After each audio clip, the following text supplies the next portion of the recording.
સુરતમાં અંધજન શાળામાં Lions international દ્વારા ખાસ ગરબા મહોત્સવનું આયોજન કરવામાં આવ્યું હતું। પ્રજ્ઞાચક્ષુ બાળકોમાં નવરાત્રીનો ઉત્સાહ, અનોખું સ્મિત અને જુસ્સો જોવા મળ્યો હતો। સુરત શહેરની અંધજન શાળામાં લાયન્સ ઇન્ટરનેશનલ દ્વારા નવરાત્રી પર્વની ઉજવણી તરીકે એક વિશિષ્ટ ગરબા મહોત્સવનું આયોજન કરવામાં આવ્યું હતું। આ કાર્યક્રમમાં ખાસ કરીને પ્રજ્ઞાચક્ષુ બાળકો માટે આયોજિત હતો। આ કાર્યક્રમમાં માત્ર ગરબાની રમઝટ નહીં, પરંતુ તેમાં સ્પર્ધાનું પણ આયોજન હતું, જેમાં બાળકોએ ઉત્સાહભેર ભાગ લીધો હતો। દ્રષ્ટિ વિનાના બાળકો પણ તાલબદ્ધ તાળીઓ, સંગીતની ધૂન અને રાસ સાથે સંપૂર્ણ રીતે જોડાઈ ગયા હતા। આ અનોખા કાર્યક્રમમાં હાજર દરેક વ્યક્તિએ અનુભવ્યું કે ખરા અર્થમાં આનંદની અનુભૂતિ માટે દ્રષ્ટિની નહીં, હૃદયની જરૂર હોય છે।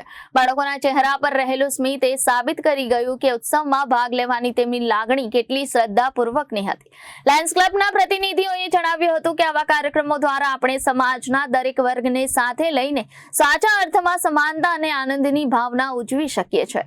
Reporter Arvind Rathod, Janadesh news, Surat.